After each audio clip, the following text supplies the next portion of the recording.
نحمده ونصلي على رسوله الكريم اما بعد بسم اللہ الرحمن الرحیم السلام علیکم ورحمۃ اللہ وبرکاتہ۔ بیوی کے ساتھ بوس و کنار کرتے ہوئے اگر شرمگاہ سے قطرے نکلیں تو کیا غسل فرض ہوگا یا نہیں؟ کیا بیوی اپنے شوہر کا عضو پکڑ کر مالش کر کے یا رگڑ کر اس کو فارغ کر سکتی ہے؟ کیا ایسا کرنا جائز ہے؟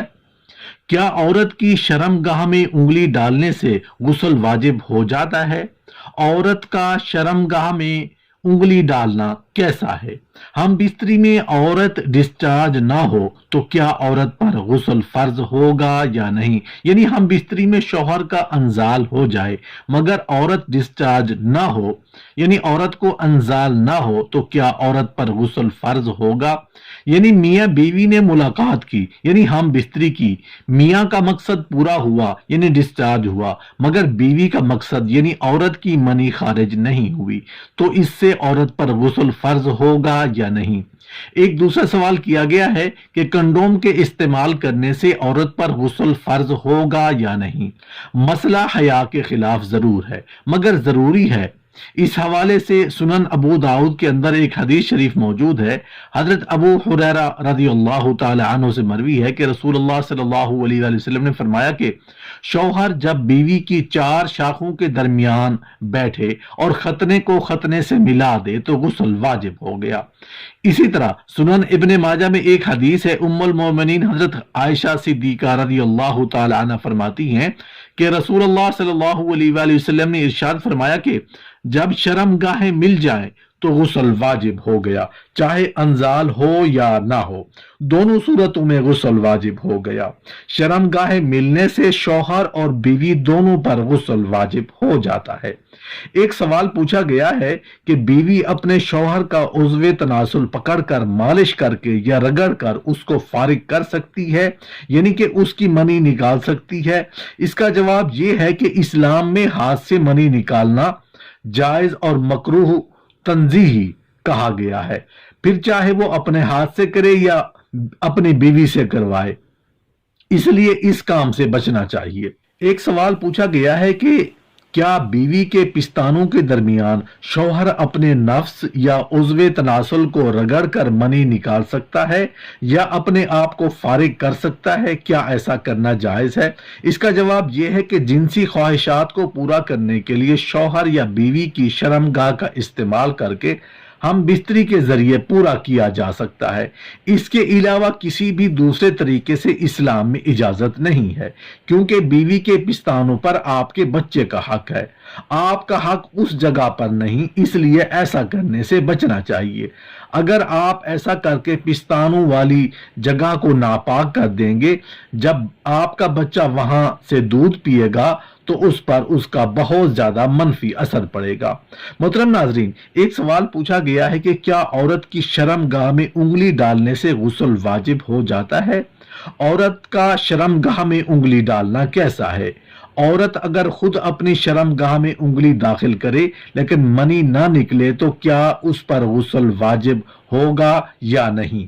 اگر عورت اپنی شرمگاہ میں خود انگلی داخل کرے، شہوت کے ساتھ، جوش کے ساتھ، لذت کے ساتھ حاصل کرنے کے ارادے سے، تو اب چاہے اسے انزال ہو یا نہ ہو، منی نکلے یا نہ نکلے، اس پر غسل واجب ہو جائے گا، کیونکہ عورت نے اپنی شرمگاہ میں انگلی شہوت، جوش اور لذت حاصل کرنے کے لیے ڈالی ہے، تو اب منی کا نکلنا ضروری نہیں ہے، اس پر غسل واجب ہو جائے گا۔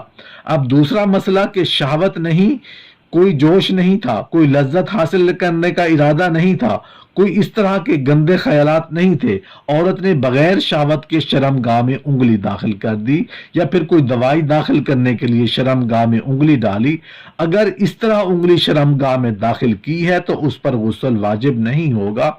بغیر شہوت کے اور کسی دوائی کی غرض سے انگلی داخل کی ہے تو اس پر غسل واجب نہیں ہوگا۔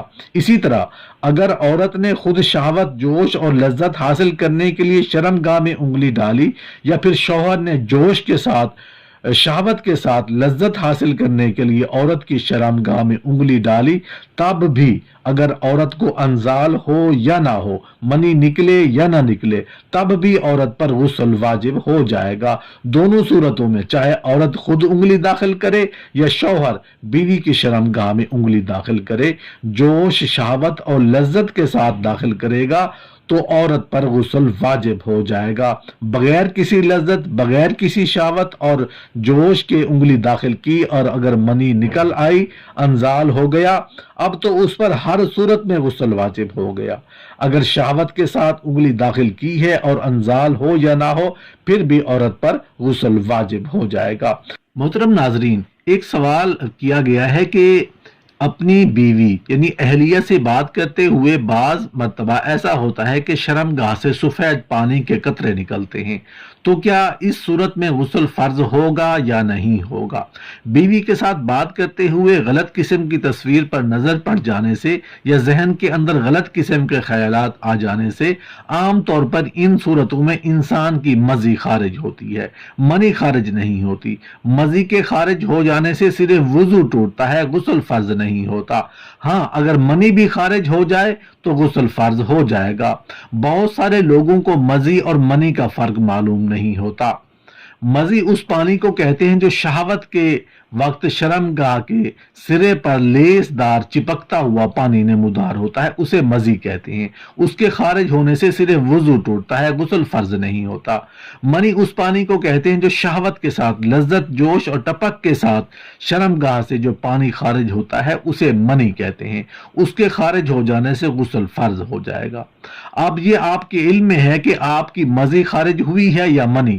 اگر مضی خارج ہوئی ہے تو وضو ٹوٹ جائے گا، غسل فرض نہیں ہوگا۔ اگر منی خارج ہوئی ہے تو غسل فرض ہو جائے گا۔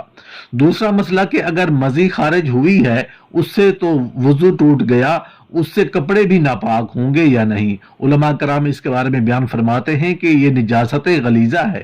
اگر یہ 1 درہم سے کم ہے تو اس کا دھونا سنت ہے۔ اگر بغیر دھوئے نماز پڑھے گا تو نماز ہو جائے گی، مگر دھونا زیادہ بہتر ہے۔